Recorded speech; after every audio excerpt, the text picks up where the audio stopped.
Hello everyone. Welcome. My name's Casey and welcome to Haggard Mountain Homestead. We're going to talk about starting our meat chicken business. But to start, I want to give a little bit of background on us and why we're starting with meat chickens. Together with my husband Corey, we've been homesteading for about 6 years now. We purchased our 2-acre property in 2018. We have purchased and raised laying hens. We have started a large vegetable garden. This year we're going to plant flowers to sell. And we've also planted various berries and fruit trees around the property. 2 acres seemed like a lot when we bought our house, and in that time we've really outgrown it. We would like to eventually raise and sell beef cattle, but you can't do that on 2 acres. So for the last, I'd say about 2 years, we've been keeping an eye open, talking to different people in the field, trying to find a larger forever property, and it's not going well. The interest rates right now are through the roof and house prices have just been getting higher and higher since COVID. So it's looking a little grim. And especially we are just outside the Pittsburgh area. So a lot of land is getting bought up for developments, which I'll save how I feel about that for another video. But through talking to various contacts, people in the field, other farmers, homesteaders, we've decided to start from a business side of things where we're at. So what can you sell off of 2 acres? We're going to start the flowers this year and sell those. I have a contact with a local florist and a friend who actually makes bouquets and sells them from her house. So we're gonna explore those options a little bit more, and we're gonna start with meat chickens.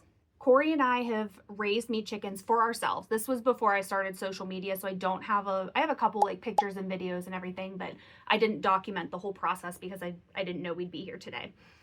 But we raise these meat chickens out in our yard, and we raise them in something called a chicken tractor. If you're not familiar with it, there's all different shapes and sizes, but the premise is that you move it throughout the yard. It's mobile. You can move it once a day, twice a day, however many times you need to. So they have fresh grass, all the bugs that are in the grass, all of that. It's a lot healthier for the birds and you end up with higher quality meat. In exploring the business side of things, we did a lot of research and talked to other farmers about how to start.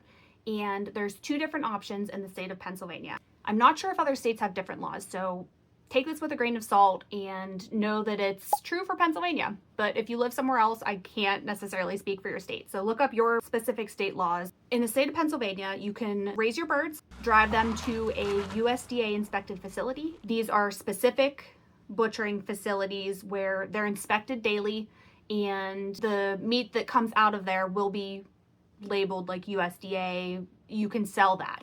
So if we were to go that route, from what I heard, the closest one is in Ohio, which would be at least an hour, 2-hour drive from us. So that's not already sounding great.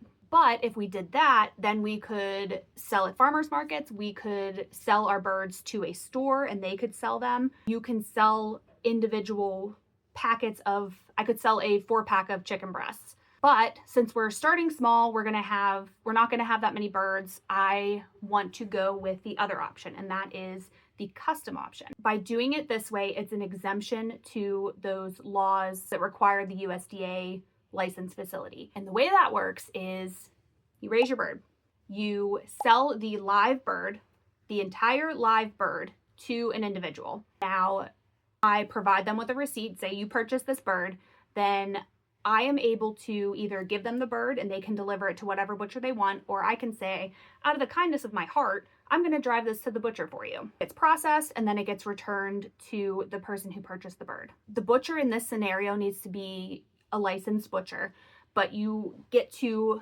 circumvent that USDA inspection. Because you circumvented that USDA inspection, now they can't sell that meat. It needs to be used by them because they purchased that live bird for them. I think there's even laws you can't even donate that meat. So I couldn't sell it to somebody and then them take it and donate it because it's out of the system. It's out of the USDA system. But since we're small scale, that's where we're going to start. So once we decided that's how we were going to run our business, we spoke to a friend who is a PA licensed butcher. We got prices for what he would charge to butcher a single bird. We found a local grain mill that provides meat chicken food that they make themselves and priced that out.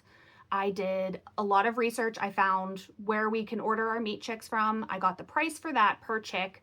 And then I also calculated out, I looked at a bunch of different sources to see approximately how much feed each chicken would eat and then their approximate finishing weight. We're going to raise Cornish cross, which can be butchered between 9 and 11 weeks. So aiming at that 10-week mark, I was able to calculate how much money I would spend in feed. Using that information, I created a spreadsheet so that it would calculate all of our costs out and what we would need to charge for a bird to turn a profit. After that, I did a little bit of research on other places local to us that sell pastured poultry. And from that, I came up with an approximate price per pound based on the average weight.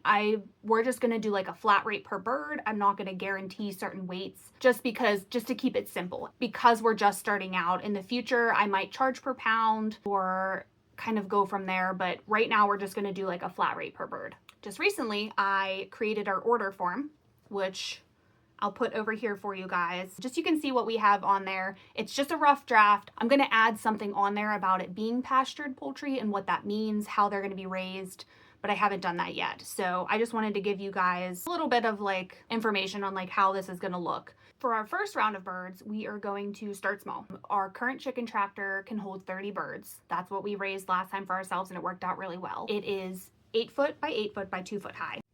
After we raise those 30 birds, butcher them, see how the process goes, we're going to take the profits from that and reinvest it into the company. And I would like to build a second chicken tractor so that we can raise up to 60 birds. First round is going to be family and friends. For the second round, we reached out to a crop share farm that's local to us, and they are willing to offer the order forms to their crop share members. So we have family and friends who will potentially reorder for the second batch, and going forward, we have the crop share members. Again, we would have to sell the whole bird to them, but they're free to do with it what they want after that.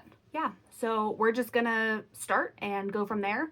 I need to see, based off of the land that's open to run these chickens on, I need to see how quickly it takes the land to regenerate, the grass to grow back and everything like that to kind of determine how many we really can raise at a time and how often we can do these batches.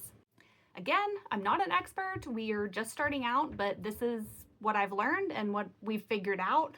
And I'm going to do a separate video kind of raising them. I'm going to go start to finish, purchasing our meat birds, raising them, taking them to the butcher, how this whole process goes. But this is just kind of like the business side of things, planning before we even start. If you do this regularly and you have any, I hate to say this, but I don't want to like put it out on the internet. If you have any advice for us, I'd appreciate it.